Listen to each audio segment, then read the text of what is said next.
Hello. So I've been starting the last few live streams with I started and I'm not sure what to say because I just sort of go with the flow with whatever's in the air, and the rest comes out. And I give myself a few seconds by saying just to focus into whatever madness is going on in my head and figure it out so that words can come out. Basically, I haven't got a preset narrative of anything I'm going to discuss here and now. Hence the title, or temporary title.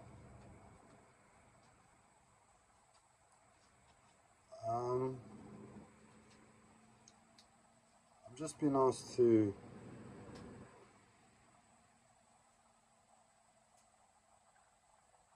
really deal with severe ailments in the physical body in new and weird ways.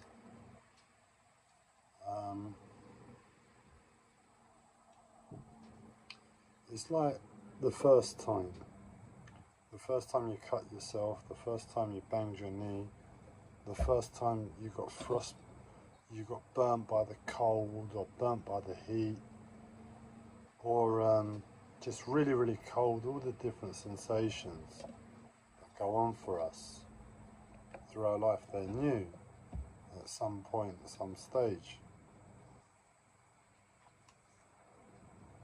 I've never been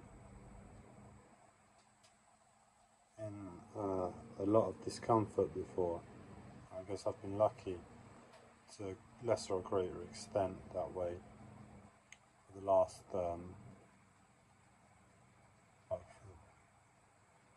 what has been the previous of my life.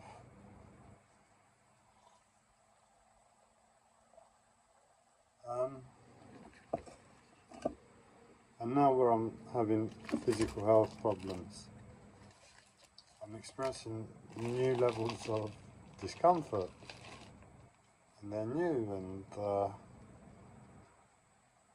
try to walk through what's going on for me, like all the pain and the discomfort. I try to work through it, apply consciousness and get my body back into some shape and check. But I'm not always on top of it, and it's not always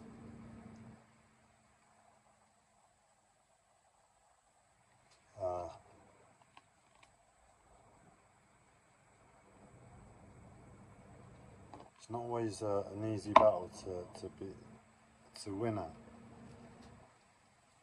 And when I'm not winning, and I'm not able to work through it, it's more like I'm experiencing this new weird experience that's going on in my body, like with an observation of what I could do, what I should do, and I'm just too tired to be able to do it. And it feels like a whole new sensation, almost. I don't know if any of that made sense. But either way, there's new discomforts to be found, and I'm currently finding them. And sitting, standing, all of it is a bit difficult.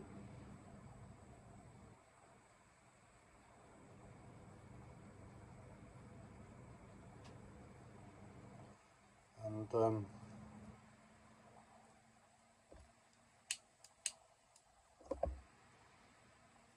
I think in truth I was just distracting myself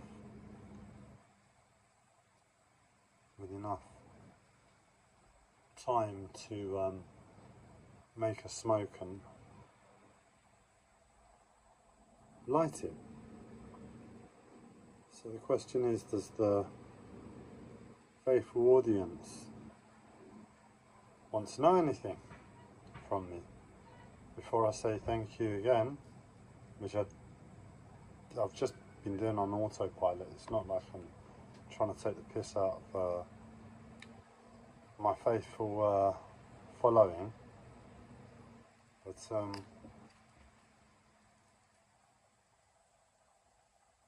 I'd love to be able to give back at the same time. That's what I mean to say. And if there's anything pondering in the audience of the future, to ask in an nth-dimensional way something of this idiot, presuming I've made it big and you know what I'm about now.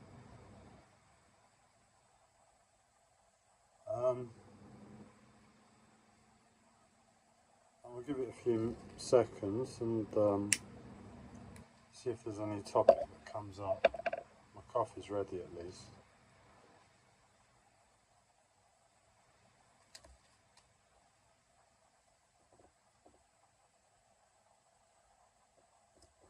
We could talk about the actual news, and it's a good thing in my head, a really good thing. The UK has just announced its plans to stop selling arms to Israel.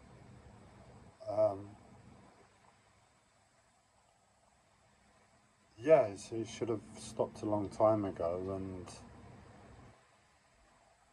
ultimately, sort of what pops into mind is, how does anyone really make war and justify war as ethical in the first place? To say, I'm in the arms business. Sorry, just removing some patches and sports tape from my arm. I'm in the arms business and we know what the arms are about, but we can only sell them to good guys, or when people are behaving with those arms. It's a mad world, because we know that's justified and justifiable.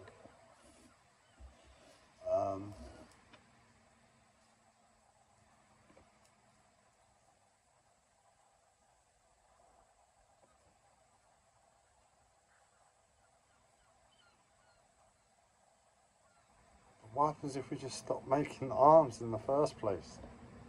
No more arms. Go back to slingshots, bow and arrows and swords.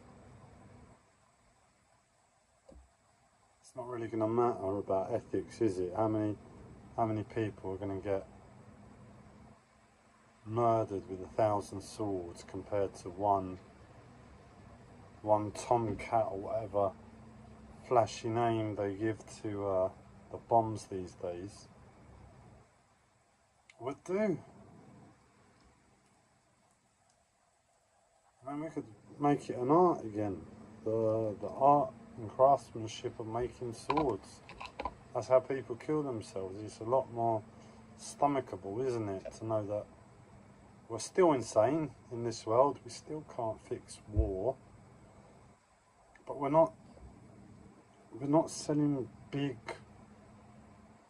fireballs. We're selling bow and arrows and swords. That's dangerous enough. The police get the guns, just the police, and everybody else can have swords, bow and arrows and slingshots. The military.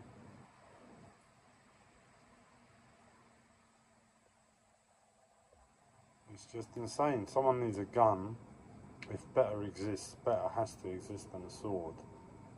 So I give it to the police. The police aren't the easiest people on the planet to warm to, especially I can imagine in some countries, at least here in the UK, and I imagine a lot more of the westernized world like Europe. The police forces sort of sorted themselves out, to my understanding. They just know what works, what doesn't work in their jobs, and they're there to police the people. Leniency can be applied by a kind, sane person in a situation, and that's what's to know. Just try not to break the law, and if you're going to break the law, don't do anything that's going to get you shot. If you're going to go to war, oh, it's swords and bow and arrows now. Do you want to be in the army, the best of the best? I hate war, I hate killing, and just for the craftsmanship and what it must be like to be well trained in the art of swordsmanship, it's just like you consider doing it. How long is it going to take for a war to happen? You need to move thousands of people with vests and shields and swords thousands of miles. Everyone's going to be like, oh, there's just no point. Just keep myself to myself. What do we reckon? Is it the solution to our problem? Go back a step. Go back to swords and bow and arrows. And the samurai were still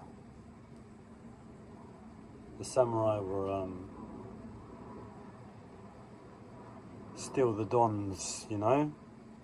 And what were they about? Honour, a peaceful way of life, and just not being an idiot, and you don't get your arm chopped off. Don't disrespect me, and that's it. I still don't think that's good. I think we can do a lot better. We've had Atlantis in our past, and we've got artificial intelligence and quantum computers. What the hell do we argue about? So I'm just trying to fix my shoulders and collarbone at the same time.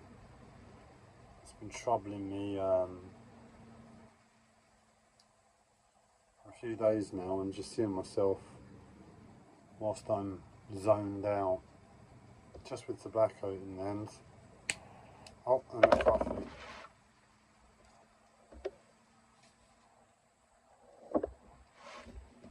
Whilst I'm zoned out, I'm looking at myself in the opposite. You know, Apple iPhones, they flip the image. I'm trying to adjust to, but it kind of helps going in the wrong direction to just tune into my body where it's already going in the wrong direction.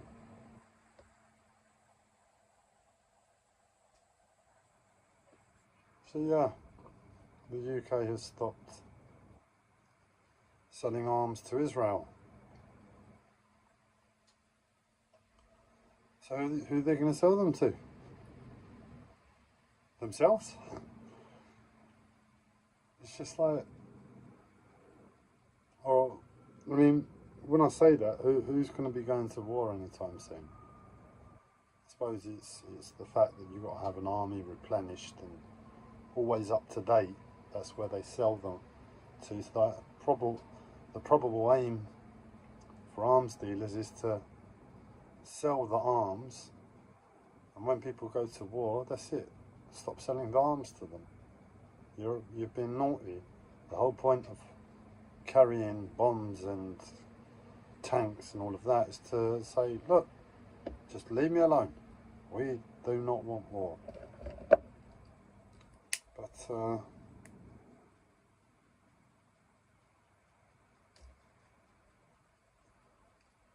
the human body and mind and heart, more specifically, are powerful things. And I think I need to hear this for myself.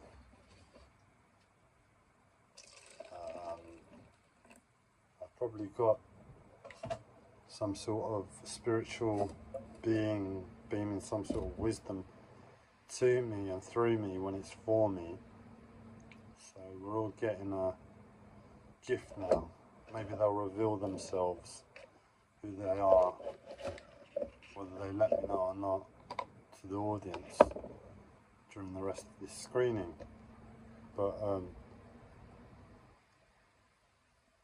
yeah, absolutely, the human body, mind and heart are a bit like a car. And this adds willpower or assertion or survival on there too. So we've got 4 things: body, mind, heart and survival. And they're all tyres on a car. And the car's got to go. And they've all got to be pumped up just right. Otherwise the car has a problem when it runs. We drive on the left and we drive on the right, and people have humps that they go over, and the humps that are not all the hump, they're just like only one side of your car goes over it, and you can well imagine it isn't the best thing for the car if it's not level.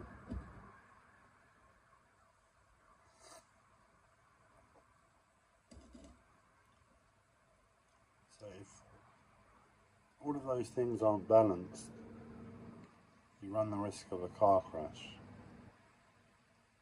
The problem is, you had an accident once, or the car wasn't built properly in the first place. And the back left corner, which represents the heart, it's always a problem. It just doesn't do what the rest of the wheels want it to do, man. The heart, the back left corner, is a real problem. It just needs so much attention and care, just checking on it for your life, just to make sure it matches up to the others that don't ever seem like a problem. I've been lucky to understand the limitations of what it means to be childlike in a human body. When I say that, what I mean is we have children because we love our partner, or we've been driven to an act of love. And from that act, from that coming together, a child is born. What the child really should know, not every child is this lucky, but we can quite easily say that love should be surrounding every child. That's what the child knows as the first thing when they grow up. Love. A real stupid, innocent awareness of love.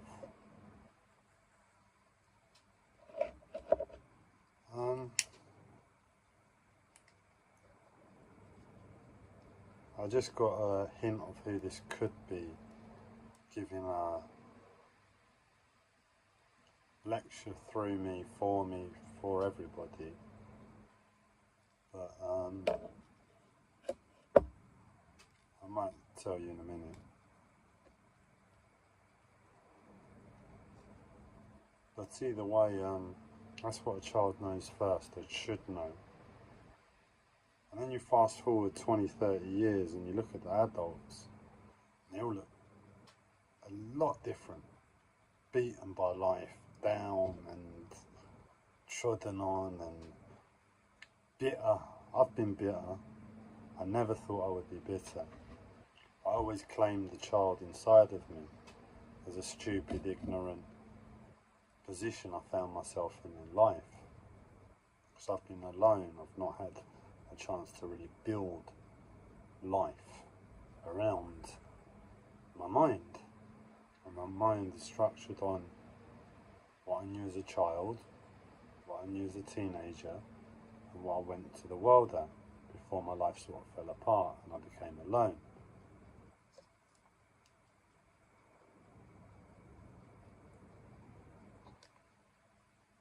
And I've constantly challenged, this basic understanding of love I've received growing up in a Greek family, which is all about love, really. Ancient Greeks had 24 words for love. Modern Greeks are just the leftovers of whatever democracy once birthed.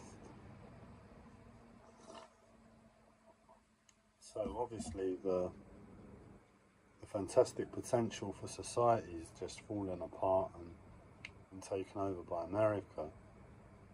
And it comes back to the community, the family life, the culture. And that's all that's left of being Greek, really. And you know the love growing up.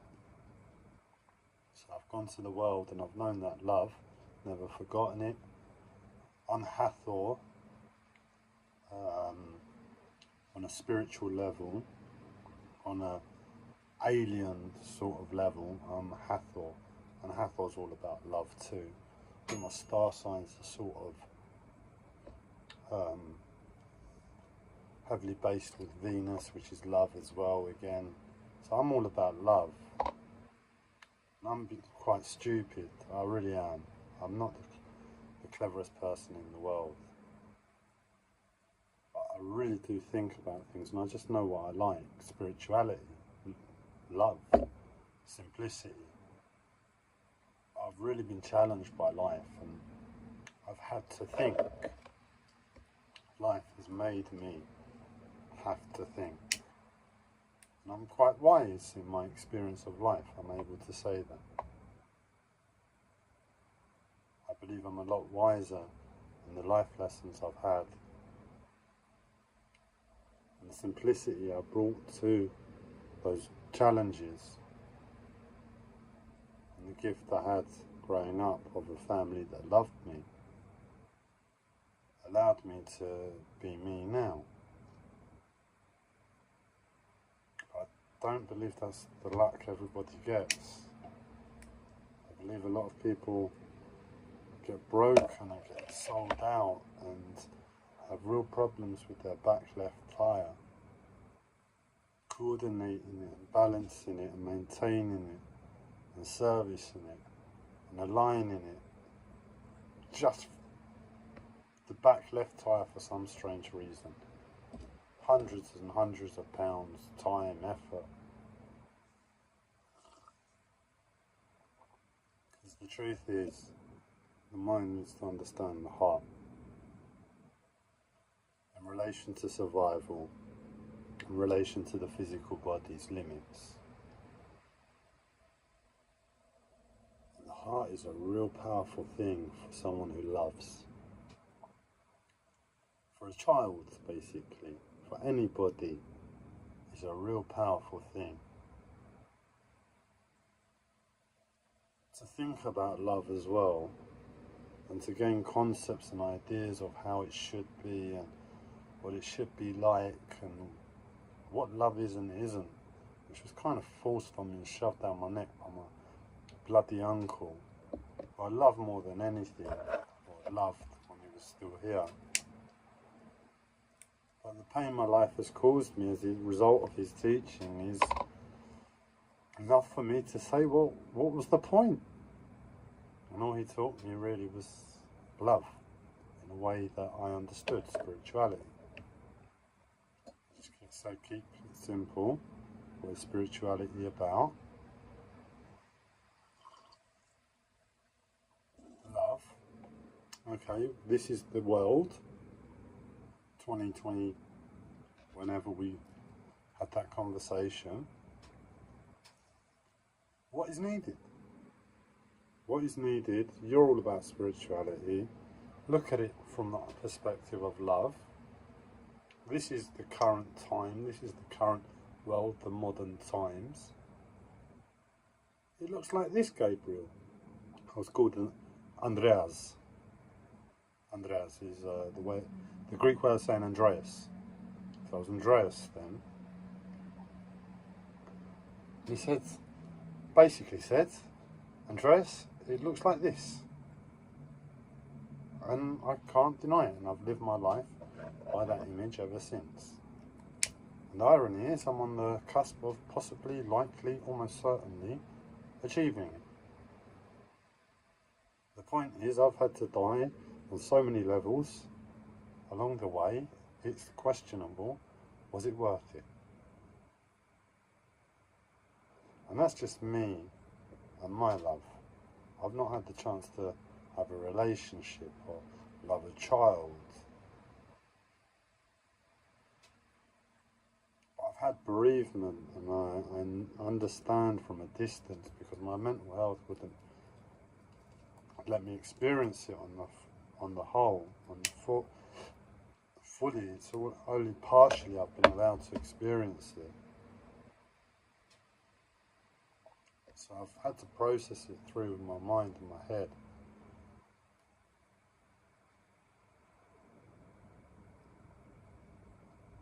And I know the inability to understand when someone we love leaves us from this world, as a basic understanding, the inability to breathe and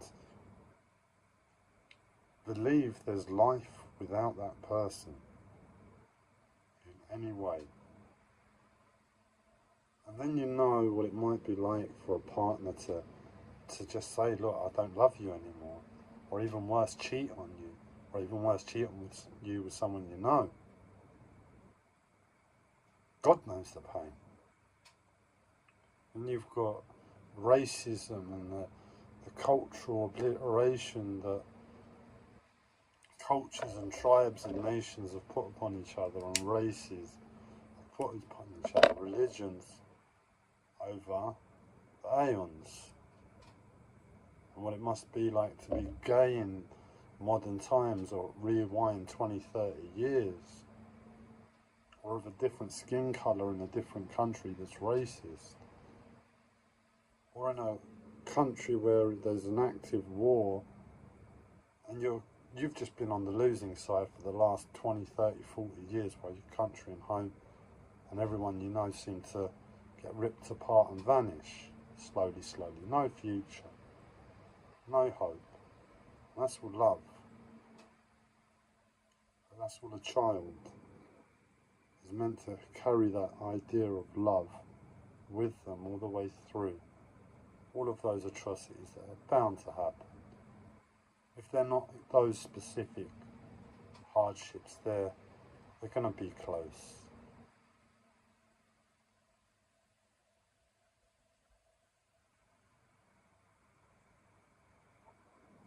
So how do we integrate what it must be like for someone like Oscar Pistorius, for instance, who he came home and found his partner cheating, and he ended up killing, I can't recall, but if you've got a gun and you come home and your partner's cheating on you, are you honest enough to say, look, I might pull it out. I might pull it out and do something. I am. I can't keep a gun and be in a relationship with someone I don't trust my life upon, because if I've got a gun and I'm in a relationship with someone I don't trust my life on, and she cheats on me and I pull out a gun and I shoot the other person, that's on her. That's on my stupidity to trust her. So I've really got to know I'm in love. Otherwise, what are we doing?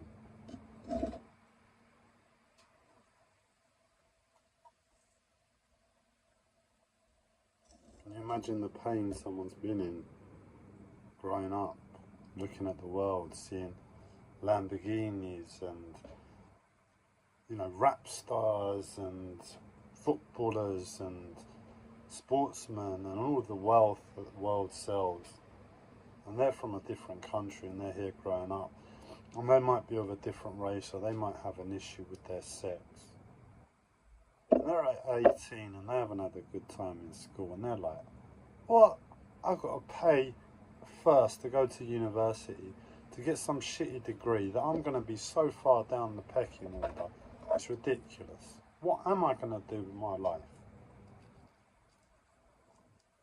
And they go to crime because they want a good life. They love themselves. They want to experience all the ideas a child would have had about the world. Still, can you get a 4-year-old, say, look, you've had 2 years to look at the world, know the, all right, let's get a 7-year-old. Know the internet, know the world, no iPads, no iPhones. Fast forward 10 years and they're in that position, and you say to them, right, all of that's gone. It's all paychecks, and if you can afford it, if it doesn't break, if it does this. We might be on Android, we might be on second hand, we might be on even worse. And all of that comfort and innocence that you thought was free with life becomes a hard work to buy and sell and earn. You think about going to crime because the pain of that 7-year-old or 10-year-old or whatever it is, whatever age, you start to dream about the world and life, is there in the present moment, and it can't accept it. I've got a 60-year stint in front of me to my current capabilities, my love that I know, my stupid mind that hasn't had the education and conditioning yet to manage this powerful, powerful tool. And I can't deal with that. Where's my psychologist? Where's my therapy? Where is my help? I'm broken to life now. Yeah, I pissed about in school. That was my fault. But I was just me. I was still that 7-year-old.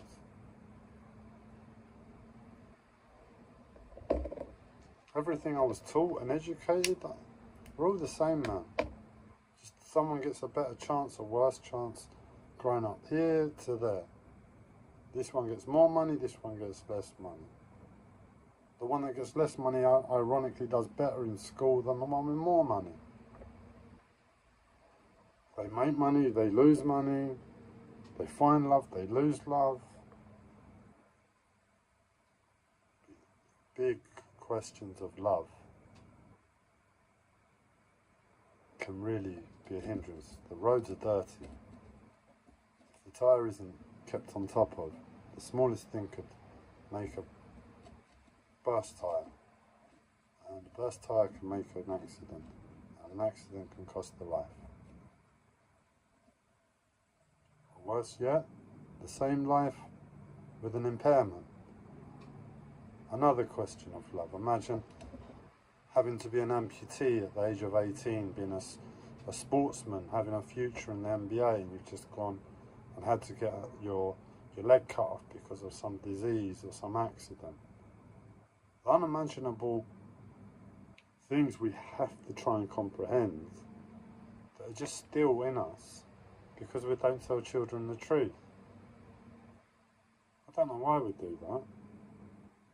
Why do we have to sell more to children than the world is? And for it to be a down. We start educating them. Look, the world isn't nice. You got this ice cream now, and you can be slightly hard with a child. And I was about to continue, and I couldn't because it hurt not to be able to give a child an ice cream, for instance. A child, what is a child? Innocence. And all they want is an ice cream because the world says ice creams are cool. We know an apple or a banana is better, but the child is just a pure innocence. The mind hasn't formed, and all it knows is the world. And the world says ice cream is better than banana. It'd be really boring for the child if you have to sit down every time and say, look Matthew, we know you really want an ice cream, but bananas are better, they're more natural, they're this, they're that. Who has the time, man? You see mothers getting pulled and yanked by their children trying to go and shop in Primark or do their shopping in Sainsbury's. So is it the parents? Are we not qualified to have children? until we all sort out the whole world. So what's the news?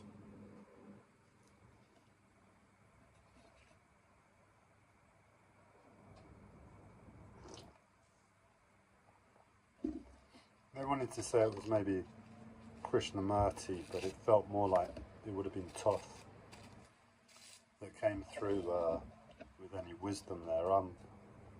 I'm still not here. I've managed to have my smoke, and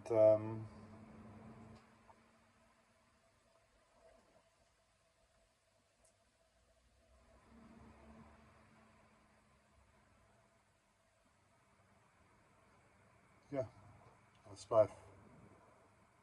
But really and truly, thou shall not commit adultery should be illegal, man. Should be illegal, surely, to commit adultery. I know it's illegal to marry twice.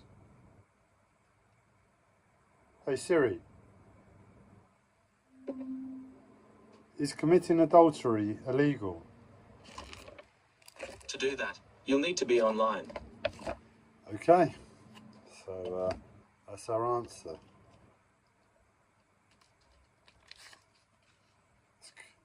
To commit a crime, commit an adultery, one needs to be online. I'm not too fond of Siri. She's stupid like me compared to Copilot. We're going to ask Copilot. Is committing adultery in the UK illegal?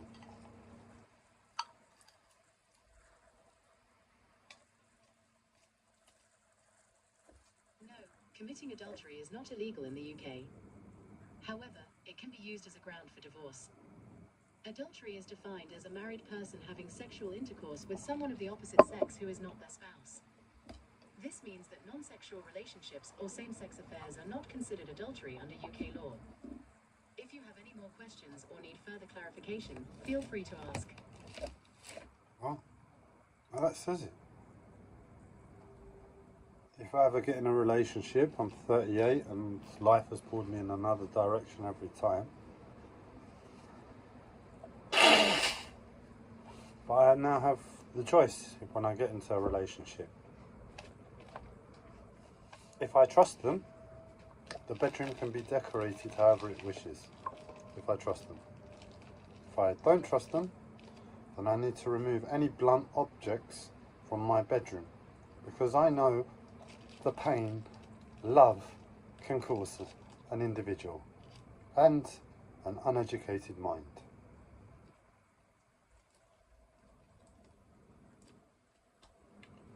One love. Keep it simple.